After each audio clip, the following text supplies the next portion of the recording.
Hello, everybody. Welcome back to the United Stand, a 2 p.m. show. Ten Hag's dilemma, Kane dilemma. It's not ideal situation. Manchester United are in dire need of some transfers, are in dire need of just help. I'm going to touch on loads of different things. There's loads of different stuff that's come out from Rob Dawson. Yes, I am in the studio. I'm by myself, so we're having to do it via a laptop. So it's not. It's still pretty fancy, right? Look, we can still move around. But how is everybody? Appreciate everyone for joining me. Hope you're all having a splendid, splendid day. But there's lots to cover. Lots come out from Rob Dawson. A little bit, obviously, about the takeover as well. If you want to know more and the most knowledge about the takeover, in all honesty, we did cover it more in this morning show. Adam did at 10 a.m. So if you want to get completely up to date with everything takeover wise, then do go back and watch the 10 a.m. show.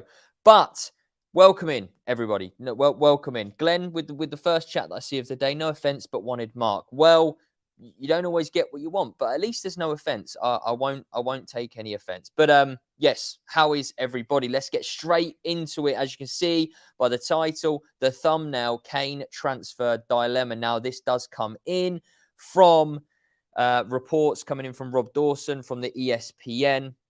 And he does say there is interest from Manchester United in Harry Kane. Obviously, we know that. We know that they're going to be interested. Harry Kane. There's going to be a fair amount of clubs interested in Harry Kane, not Carrie Hayne. That would be good if I could get it out. But there's also a reluctance to do a prolonged deal with Daniel Levy, who may want to delay a deal until close to the transfer deadline. Now, for me, this is for fuck's sake. Sorry, I'm just seeing a super chat coming in from Spencer. It's a good one.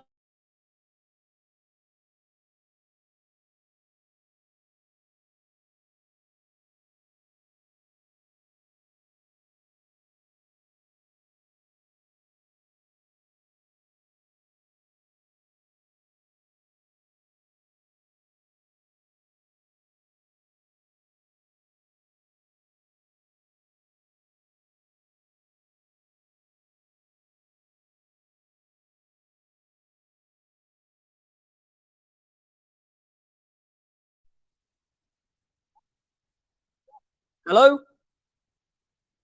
Please, someone confirm we are back. I believe we are back. Let me double check. We are back.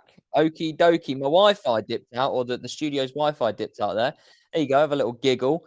We're back. Okay, brilliant.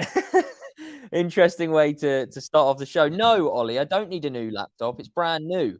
It's just I don't know what happened. The Wi-Fi just went for some weird reason. But spit milk on the laptop. Yeah, nice one, lads. Get him in nice and early. You love to see it. But yeah, Harry Kane. We know with this Harry Kane the possibility of a Harry Kane deal coming in, that if it is to happen, that we know how bad Daniel Levy can be, right? In terms of negotiations. Obviously, he was the main reason as to why Harry Kane did not move to Manchester City. We know that is the main reason, right? Harry Kane made it quite clear that he wanted to leave. He obviously didn't turn up for training for whatever reason. He said I can't remember what it was now, but it was Goldbridge scrimping on the Wi-Fi. Yeah, you're all getting in with a good banter today. I rate it. I rate it.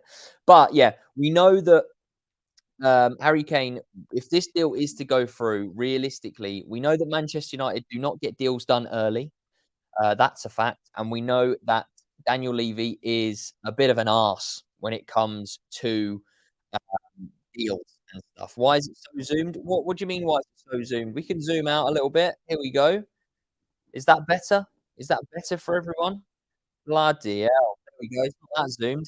Okay. We're on a tight budget here. No, but back to the news. Right, I'm gonna go off your comments for a second because you're doing my head in. Right, Harry Kane. Let's talk about him properly.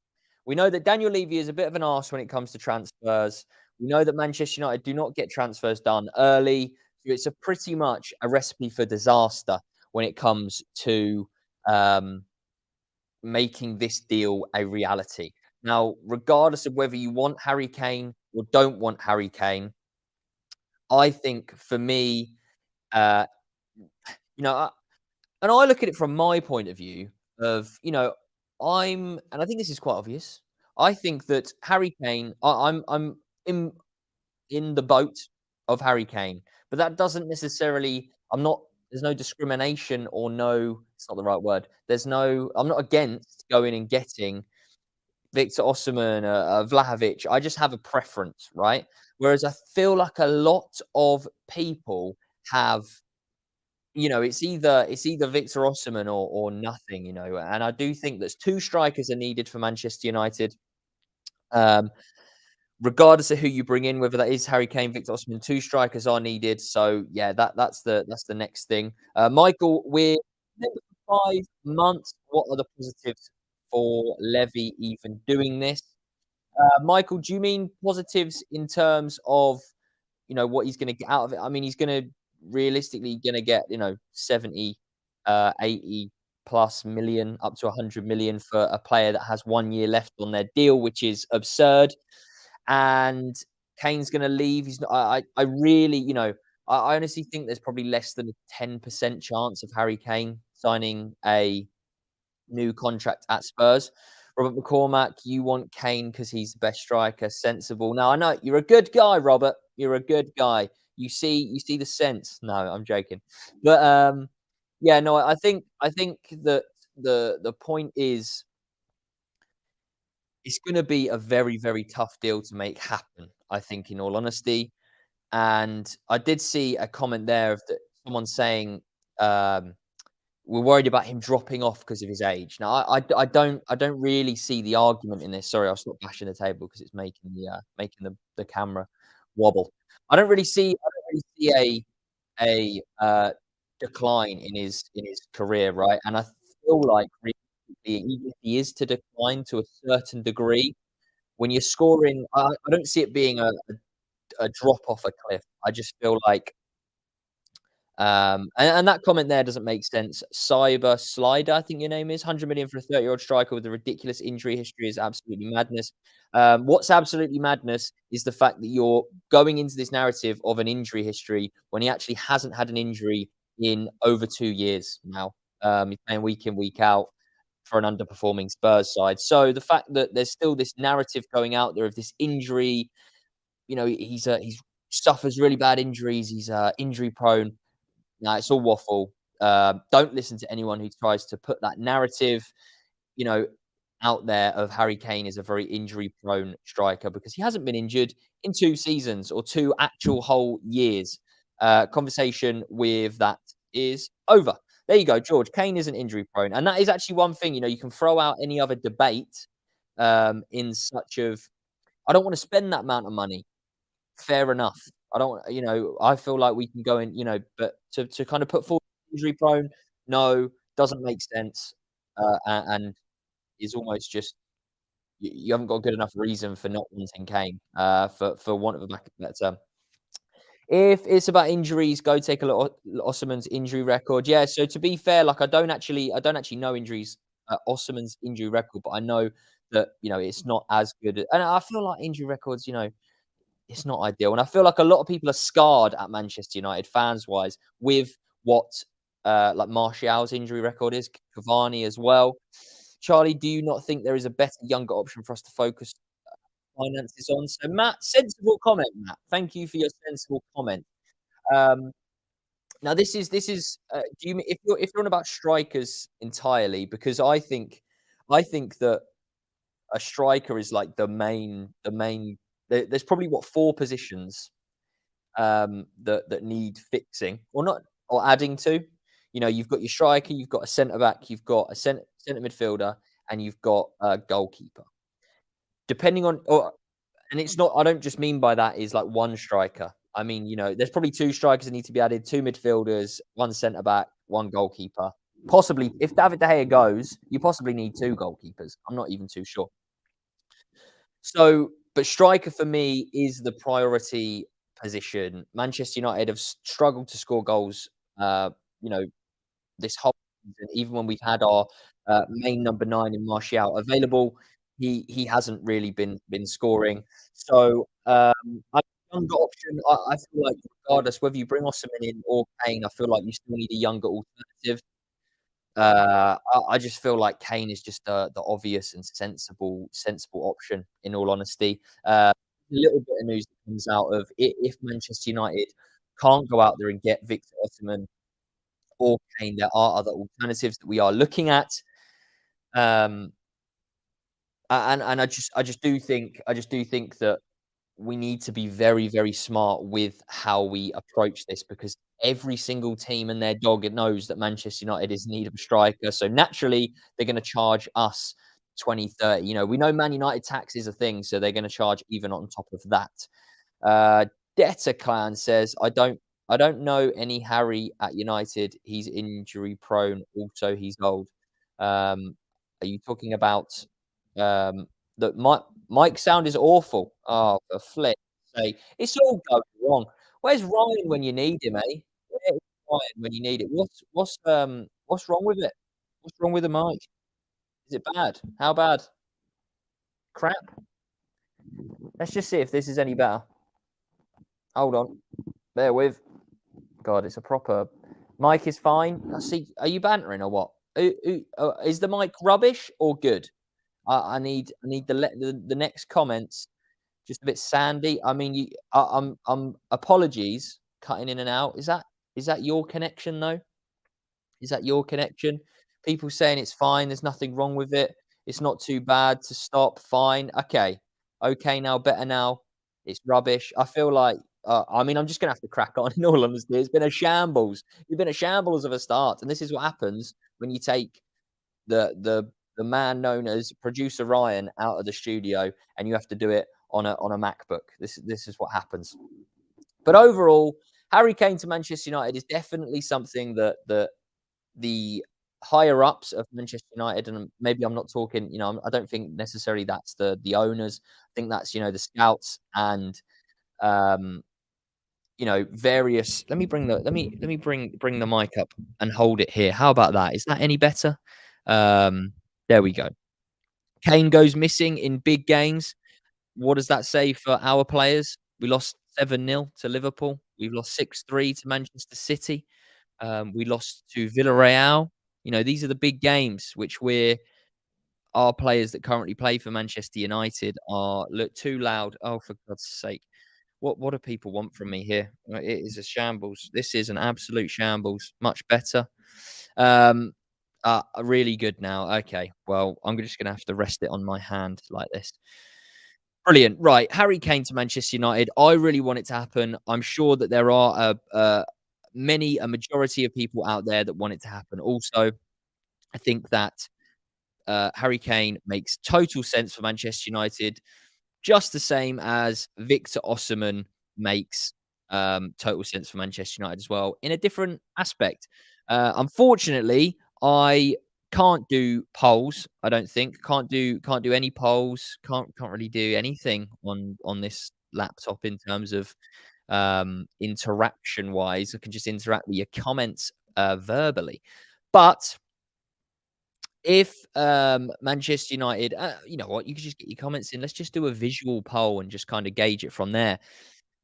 I want to see if there is a shift because I feel Beth, obviously, you guys know Beth. She was very much, well, she's not against Victor Osimhen anymore, but she was very much Victor Osimhen over Kane. And I feel like slowly me and Adam have won her over in the Harry Kane Victor Osimhen debate. And I'm interested because I know you guys, you're very stubborn and you have very strong opinions, which is what we love. So if you guys want Harry Kane, I want you guys to just put Kane. And if you guys want Osimhen, then just write Osimhen in the chat and we'll see how many people. We'll see what I catch because ultimately this chat that I'm looking at here just updates. It's not very smooth. Let me go onto the actual YouTube page. Here we go. This works out a little bit better. Here, the Kane coming. Oh, Kane, Osimhen. I mean, that's quite even. If anything, what I'm seeing more Kane. Am I wrong in saying that? Oh, no, it's quite even, to be fair. That is quite even. I mean, that's, I'm gonna go out there and say that that is actually really, really even. I I like that a lot of people, and I feel like it's the same with YouTube in general, right? And social media is the the negativity is always kind of louder, right? The people who are negative are always louder. Um, I feel like have a good holiday, Mark, and well deserved. Whitby is great. See you next Wednesday, says Ian. Maybe I've missed something. Is Mark going on holiday? I'm not sure, but Mark, enjoy your holiday if you're going on holiday. Not quite sure what that one's about. But the other strikers that were mentioned, and this again does come from Rob Dawson, were this is Harry Kane and Osman aside. The ones being considered are Kolo Muani, Tammy Abraham, Dusan Vlahovic, and Brian Broby. Obviously, he was an Ajax player with Ten Hag. I think, and I know a lot of you. I feel like it almost gets not necessarily worse as you go along. But who would you guys have out of those four players? Kolo Muani, Tammy Abraham, Vlahovic, or Brian Broby? The one that springs out to me most, in all honesty, is probably Dusan Vlahovic. I feel like Arsenal wanted him a while ago, didn't they? Before he actually got the move to Juventus. So get your comments in. A lot of Vlahovic coming in. Muani, a few people asking for Muani. The only thing with Muani is very raw and just not necessarily that je ne sais quoi type. He doesn't make your tongue tingle when you say his name, right? Um, don't take that out of context. He doesn't he doesn't quite, hit the taste buds. Anyway, yeah, to kind of round off this overall point is that we know Manchester United struggle, and I very much hope this changes. Very much hope this changes. That Manchester United do not get transfers done early. We're seeing a lot of Kim Min Jae links. We touched on that on this morning's show as well. I don't know. I don't really know how this comes out. I don't really know how it comes out. Manchester United and seemingly this whole circus with this ownership just keeps going round and round like a merry-go-round, and it's ridiculous. I think that how are Manchester United and Ten Hag meant to look at signing players and the strategic planning, that's a mouthful, going forwards? How? Did Ralph suggest Vlahovic, says Grace? I mean, I'm not gonna lie, Ralph Rangnick, whatever you have to say about his managerial stint at Manchester United, he very, very much God, no, I can't read that out. He very much was straight speaking facts when it came to Manchester United in terms of the players that he suggested for us to buy, the open heart surgery comments, needing 10 new players. And I mean, look, Manchester United probably do need 10 players overall. We need players for the starting 11. We need squad depth. And the players, I know it's all hindsight, right? Because some of the players he suggested and put forward to Manchester United, now look at them. You're looking at Alvarez and Haaland, and all these various different players. Ole Gunnar Solskjaer wanted Haaland right and couldn't get it done. I just think it's we've just got to be smarter. We've got to be so much smarter within the market. We've got to, and that is tough. Manchester United is the biggest club in the world. So it is very, very tough to be smart within the transfer market, and the situation that Manchester United are in terms of what players we need. We're such a we're a club that is constantly in the media, the news outlets, and other clubs are very savvy to what Manchester United need. So if Manchester United approach I don't know, Brighton for a Caicedo. They know we need a midfielder. So say Caicedo's value, they actually value him at 60 million, 70 million, 80 million, whatever it may be. They're going to add another 20, 30 million because they know Manchester United need that need that type of player. So yeah, it's a tough situation. It's not ideal, and I think personally, Harry Kane is a no-brainer. But there obviously is the big issue of it being a prolonged deal and Daniel Levy being an arse about it, and it being something that if it does happen, it's, last week of the transfer deadline, a week before the transfer deadline day, and it's just, you've already played, I don't know how many games you actually play. Is it 3 or 4 before the end of the transfer window? So maybe does need to be other alternatives kind of looked at and brought in.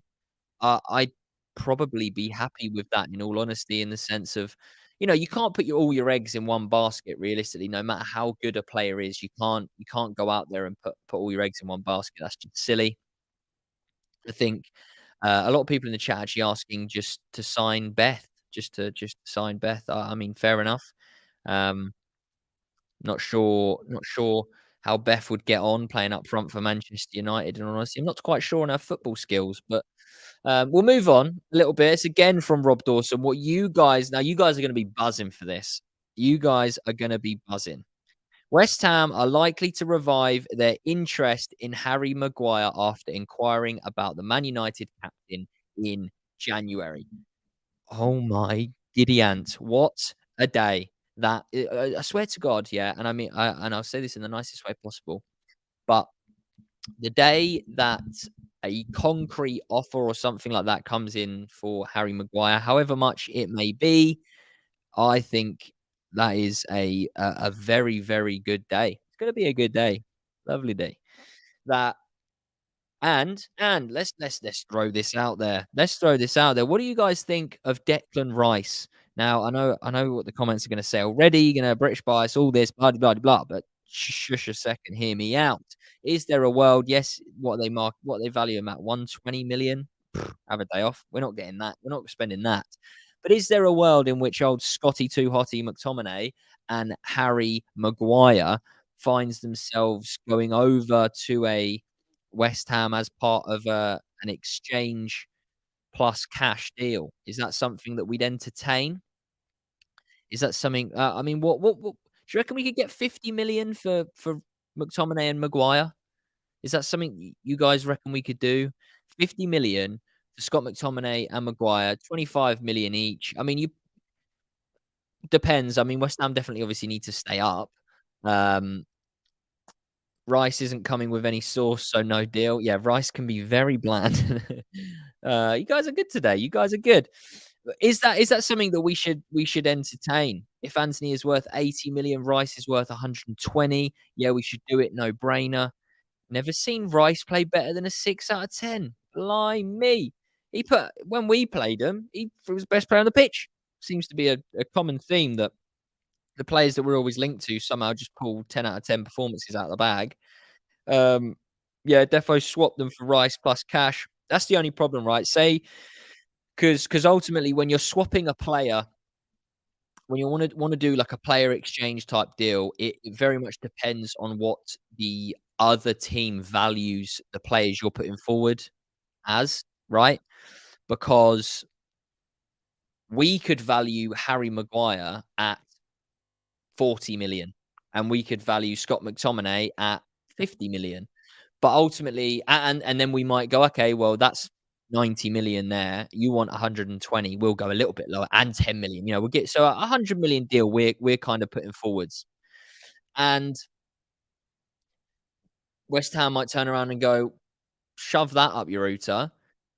That is nothing. That's way off. We think Scott McTominay is a 20 million pound player. Harry Maguire hasn't been playing for most of the season. He's a 30 million pound player, and you're adding 10 million cash. That's 60 million. That's another. You need to add another 60 million worth of value onto it, even for us to even entertain this laughable offer. That's kind of how it works, really, isn't it? That's Rice is okay, but too expensive. This is why we're trying to work around it, Seb. This is Seb. This is why we're trying to work around it. We're trying to see what can possibly happen. Other alternatives. We need to get rid of some players. We need to get rid of some wages, but we also need to improve the squad. Carl says maximum 25 each. I'm guessing you mean 25 million. Jason says, what about Florentino Luis? That's I think he plays for Benfica, right? Enzo Lafie. Yeah, I mean, look, It very much Manchester United need to delve out into the hidden gem market, don't they? We need to have better recruitment, that goes without saying. I think it's obvious. Savage says, "Just need some news about Caicedo." Yeah, unfortunately, I mean, look, Caicedo, I've seen a lot from Fabrizio and other journalists saying that a lot about McAllister and a lot about Caicedo. And I think, did I see a quote or a comment? I think it was from De Zerbi saying that they need to plan for those 2 players to leave in the summer. So if they're planning for those 2 to leave, I mean, they're gonna cost a pretty penny, right? You're looking at probably 150 million between the both of them, realistically, which is, a fair play to Brighton, I mean, in all honesty. Carl says, "Get some gems on the free transfer market." I mean, Manchester United aren't that sensible though, are they, really? They missed the hidden gem Caicedo opportunity. Yep, we it's all things that we've heard many a time before, Chad. It really is. And I know it's hindsight, and I have said before, in all honesty, Manchester United, if we would have signed Caicedo for whatever it was, 3,000,000, whatever. I remember it like it was yesterday. I guarantee he wouldn't be the player, and it would be like he is now because it would be Manchester United's fault. That's just the way it is, I'm afraid. I really, really am afraid that is just the way it is. Um, how do you say that name? I know the player, he plays for Lyon, he's a midfielder. It's like Cacaret or Coqueret or something like that, and Lafy instead of overhyped Rice. No, I don't think Rice is overhyped. It depends in terms of, are you talking about his price tag's overhyped or the actual player's overhyped? I think the price tag, he's definitely not worth 120 million. But, for me personally, I don't think the way that he plays, and I feel like, you gotta remember, he is playing in like a 15th or 16th place West Ham side, and if you put him in a Manchester United side or a Liverpool or even like a Chelsea, when Chelsea click, Declan Rice he won't be playing as a holding midfielder. No way. He'll be playing as a box-to-box midfielder. He'll be getting goals. He'll be getting assists. And I feel like Manchester United could be a club that could unlock that type of um, talent in him. Interesting comment. Justin, stop defending average players because they are English. I mean, in all honesty, again, it's got nothing to do with the fact that they're English. I think they're just because you're English, there's Harry Maguire's English, he's shit. So what does that mean? Like, just because Declan Rice is English, Almac says Cucurella available for 40. Why pay 120 million for Rice? Yeah, exactly. No, I appreciate that. You don't pay 120 million for Rice. That's what I'm saying. Um, you really don't. You don't pay 120 million for Rice.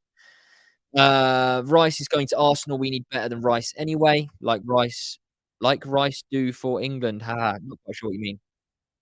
Uh, Frozen United stand green screen shoot. No, this is it's not green screen. This is real. All the nice fancy cameras are there. It's just no one's around to control them. I'm afraid. So I'm just here on my pod today.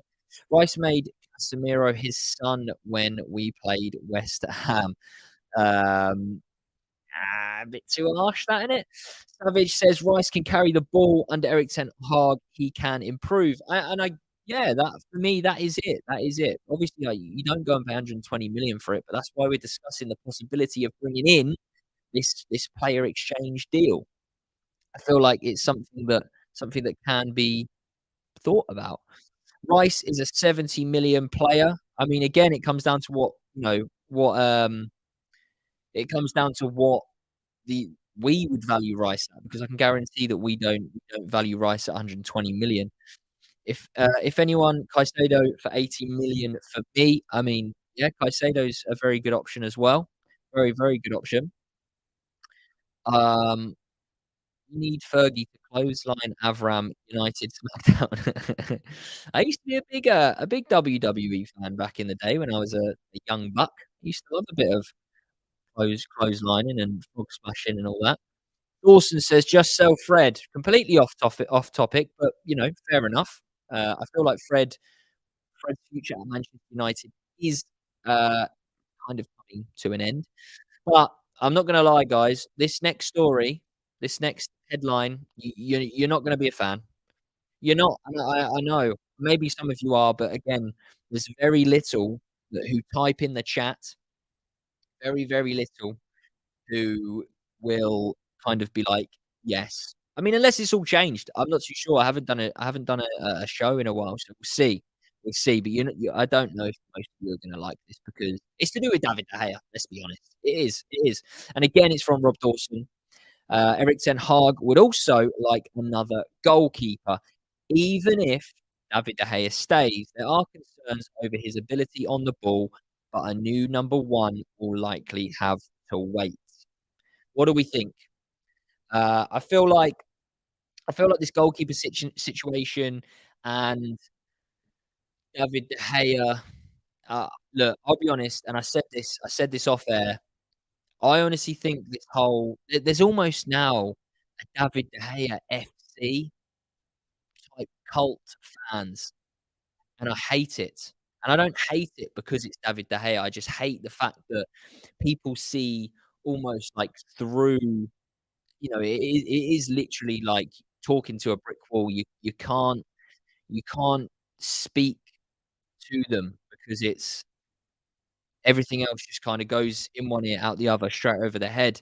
I feel like it is very clear that regardless of what you think about David De Gea as a goalkeeper, regardless of whether you think he's the best thing since sliced bread, Golden Glove winner, who cares if he's rubbish with his feet, he's a great shot stopper, um, all this, fair enough, you know, fair enough.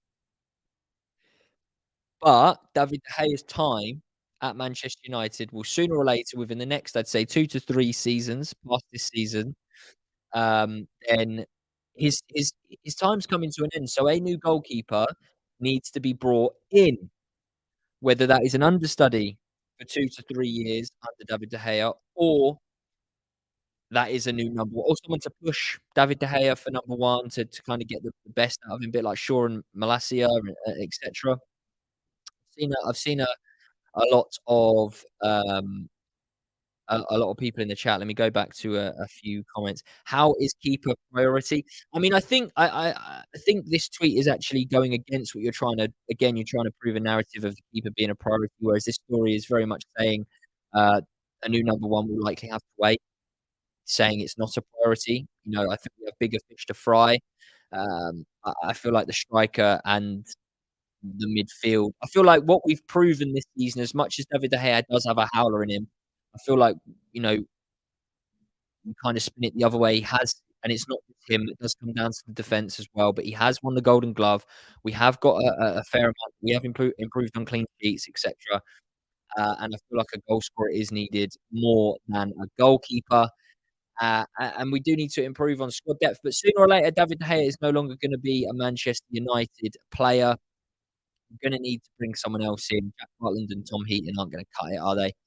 So whoever that is, whether it is us being linked to this Kobel guy from Borussia Dortmund, whether it is Matty Kovar who comes back off of his loan with Sparta Prague, I think it is. Michael Joyce says Onana or Mainan, I think is how he says his name. No other goalkeeper is worthy of replacing De Gea. Interesting one that you left out, Diogo Costa there as well. We don't have the budget for 60 million to 70 million backup keeper. I mean, if you're going to spend 60 million or 70 million on a backup keeper, um, sorry, they're definitely not going to be a backup. Kobel is um, rubbish, I guess you're saying that name is. Yeah, I mean, I can't say I've watched him in all honesty. It's just a story that came out over the last few days. Hear me out. Maguire, Scott, Fred out, Rabiot for free, and Rice. However, still not enough to bring a 9 and a defender. Good show, Charlie. Cheers, Ali. Appreciate it. I mean, it's pretty obvious. Maguire, Scott McTominay, and Fred are ones that we need to get out. Rabiot's a hard one for me, in all honesty. I just don't see I don't see point in Rabiot. I really don't. The only positive is that we were gonna pay, what was it, like 15 million or however much it was in January, and now we have the opportunity of getting him for free. But usually, when you get a player on usually when you get a player on a free, you then end up paying extortionate wages because you're not paying the fee to the club. So then, that's just kind of what happens. And his mum, who is his agent or whatever, was already asking for ridiculous wages, hence why it broke down. So I don't know. I mean, Rabiot's not necessarily a bad player. I just feel like we can go out there and do better, in all honesty. Um, we've obviously touched on Rice, and we need a number 9. Uh, I don't know, a defender, yeah, we need a defender as well. We need a lot, let's be honest, we need a lot. The fact's the manager will buy players and he won't even have thought of again. The fact is the manager will buy players that we won't have even thought of again. I mean, look, te you know, social media is so prevalent right now that as soon as Manchester United are linked with a player, everyone can go and do their own research, do their own Googling, play FIFA. This is the thing. So many people play Football Manager, play FIFA, PES, any other kind of football, soccer, if you're from America, type game. So many people know so many players, and I feel like a lot of people do judge do judge players off of their rating and stuff on FIFA and how good they are on Football Manager, and if they're a young up and coming talent or Football Manager, it's like, yeah, go and sign this guy. It is tough. It is tough to determine, what's kind of out there. But to kind of go back to the David De Gea point, me personally, and I want you guys to get your comments in as well, because remember we can't do a poll, so get your comments in. Do you want David De Gea to stay at Manchester United and be number 1 for, let's just go with next season. Put yes if yes and no if no. I feel like I know the overwhelming results, what it's gonna be. But get your comments in. First one I've seen is no from Grace. I don't know if that is now here come the yeses. You're all yeah, I mean, I did think that's what it was gonna be. Uh, Martin says no. I've seen 2 no's. Every hell no, that's 3 no's. Let it go for how long does it take to get to 5? Not sure, that doesn't count. Just all yeses. Look at it all coming in. There's a 4th no. I might have missed, but of course, yes. Yes, we need to build the middle and top up for yeah. No, there we go. That's how long it took to get to 5 people that don't want David De Gea. I mean, there could be more, obviously, that just aren't typing no, and if not, why not? Get in the comments, the place to be. A few more no's coming in now as well, but overwhelming majority of people, are wanting De Gea to stay, and I'm I'm so torn. I really am. I really, really am torn, and it depends which side you go with. I think the only reason I'm not kind of not necessarily pushing, but wanting De Gea out and being very vocal on De Gea being out is because I know that we do need to strengthen and add in other positions. So therefore, for me, goalkeeper doesn't become a priority. That is that is the main thing for me.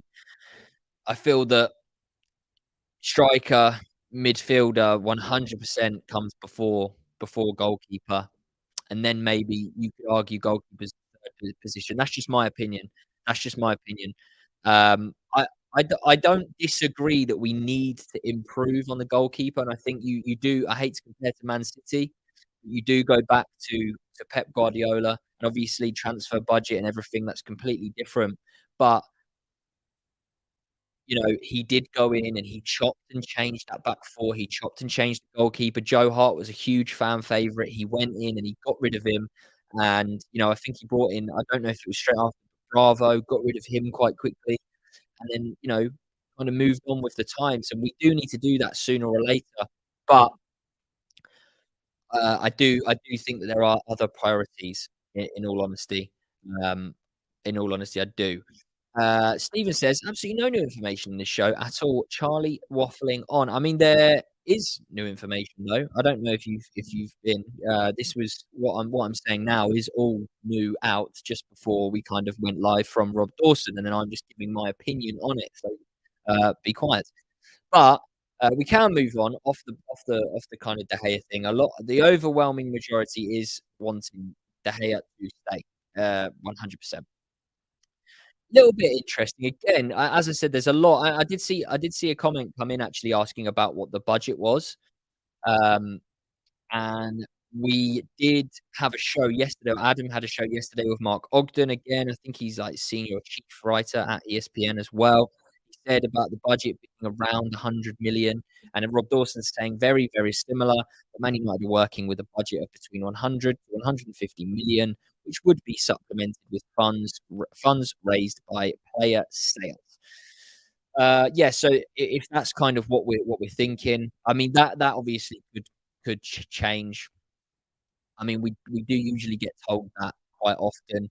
And in today's market, 100 to 150 million pounds doesn't get you a lot.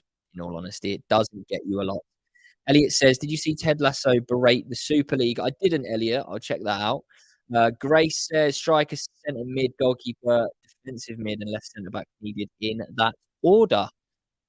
Yes, I mean you've got it similar to me there, Grace. Um, Goalkeeper isn't a priority position. Yeah, I mean we're all pretty unanimous, let's say, on kind of the De Gea situation. But yeah, Erik ten Hag believes he needs another midfielder. Again, we're talking about midfielder being possibly the second signing that we would make behind the striker. To compete with Eriksen, but the budget depends on how much is spent elsewhere. And I feel like this is, again, it comes back round in circles. Manchester United and Erik ten Hag, how are we meant to plan for something when you don't know? It's like trying to plan for a let's plan for me and the girlfriend are, let's plan for a holiday, figuring out what to pack when you haven't even booked the destination yet. You don't know whether you're going skiing, you don't know whether you're going to sit on a 30-degree beach. You don't know what to pack. How can you prepare? You can't. It's impossible. Go with an empty suitcase. You might as well with the clothes on your back. Improvise.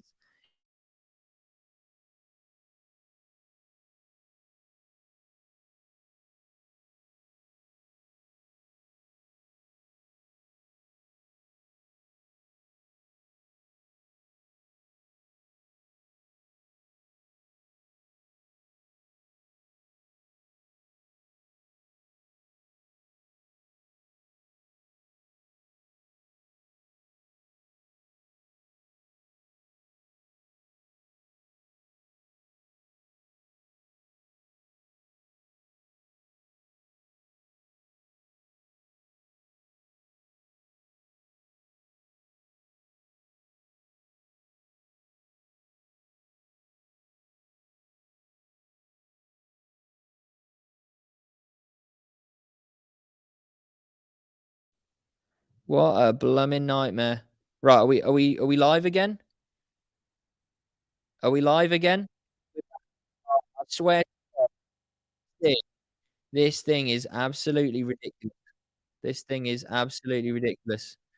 Um, Awful. I hate it. Start talking about holidays and the Wi-Fi ain't having it. Ain't having it. Apologies, guys. Apologies. I did miss the super chat there from Jordan. The old valleys, the valleys. How are you getting on in the United Stand FPL and Predictor League? Well, I'll tell you what. Quick break. I'll have a gander. Predictor League. I am second bottom.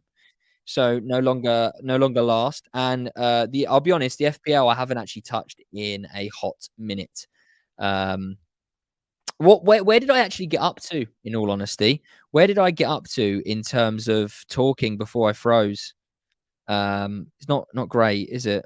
I don't know where I got up to. Mark didn't pay his bills for flip's sake. Yeah, what bit was I up to?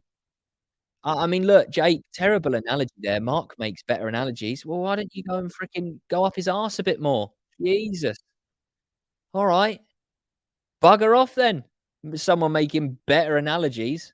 Christ. Go with an empty suitcase, right? Well, I mean, in all honesty, I can't remember what I was saying. In all honesty, I was gone. I was away with the fairies. I was in my element, going for it. Um, yeah. I mean, yeah. So yeah, talking about holidays or something. I don't know. But what I was saying is, how are you meant to prepare? How are you meant to prepare for something you don't know what's going on because you don't know who the owner's gonna be, you don't know what the budget's gonna be, you can't prepare. because Ten Hag 100% knows what he wants. That's pretty obvious. He knows what he wants. He knows what he wants to get, but you don't know how much money you're going to get. So maybe he's planning for other alternatives, other possible alternatives, and maybe Kane. Have I gone again? Has it gone again? No, we haven't gone again. We're okay. Every time someone says no in the chat, I'm like, I just think everyone's saying that I've frozen again. But we'll run through the remaining stuff because there is some other stuff that we need to touch on, and we haven't got long left in the show, and I don't want the Wi-Fi to keep dipping in and out. Um, this again, this other stuff does come from Rob Dawson. There's a feeling that Man United's recruitment department, in the Man United recruitment department, the squad needs to be tweaked with 2 or 3 key additions. Eric Ten Hag, however, will likely want more. Yeah, I mean, it's pretty much stating the obvious, right? I mean, give the recruitment department a raise. Wow, that we need transfers. I mean, look, we all know this. We all know that Manchester United needs signings. Eric Ten Hag knows that we need signings. Manchester United doesn't need to be tweaked. Maybe certain positions need to be tweaked or certain additions. But we do need additions and first team players to be brought in. I touched on the budget being, around anywhere from 100 to 150 million. I think it's pretty. I don't know if that's going to be able to change regardless of who the new owners are, in all honesty, because of financial fair play. You know, Savage says there we need 5 players. I mean, again, we need to get rid of players as well. 100%. We need to get rid of 8 to 10 players. You're looking at players that aren't even at the club. Bailly, Tellez, Henderson. Then your ones at the club, your Freds, McTominays, Maguires. There's a Donny van der Beek. There's a fair amount. You bring in Martial maybe into that discussion. Grace says, Charlie, would you sell Rashford if he wanted ridiculous wages? You're gonna have to put a figure on the ridiculous wages. In all honesty, I feel like if it's me personally, no, I wouldn't sell Rashford. I love Rashford. I feel like as much as he can be hot and cold. He's our top goal scorer this season for a reason. He's 1 goal off 30 for the season in all competitions. And him and Scott McTominay are back in training. So hopefully they'll obviously be both available. Well, it makes no difference to me if Scott McTominay is available, in all honesty. But hopefully Marcus Rashford is available for the Bournemouth game. It's a huge 3 points away from home, and our away form is absolutely diabolical. But we'll end the show, last kind of 5-10 minutes. We'll end the show on this little transfer update. And again, it comes from I think it's Sissy Stone, I want to say. Let me get that right.